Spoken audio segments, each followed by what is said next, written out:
V poslednom období mestská polícia opäť úspešne zasahovala.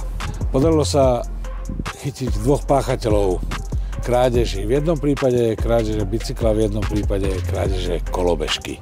V prvom prípade sa jednalo o krádež elektrokolobežky a v druhom prípade, ako pán primátor spomenul, o krádež elektrobicykla.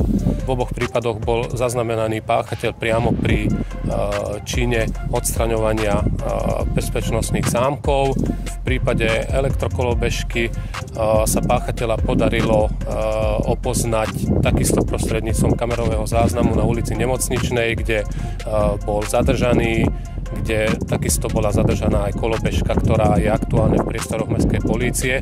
Týmto by som teda chcel aj vyzvať majiteľa, aby sa prihlásil pre ňu.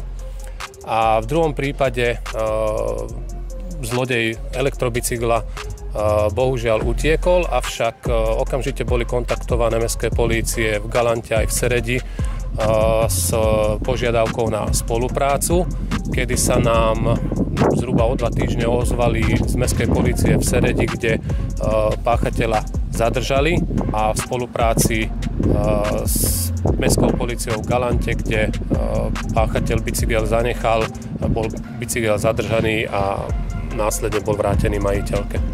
Aj toto robí naše mesto bezpečnejším, že sa na mestskú políciu môžeme spoľahnúť. Nedá sa predísť každému kriminálnemu činu. Napriek rozsiahlému prevenčnému programu, ktorý realizuje aj mestská polícia, ich preventívne pôsobenie môže cítiť každý občan.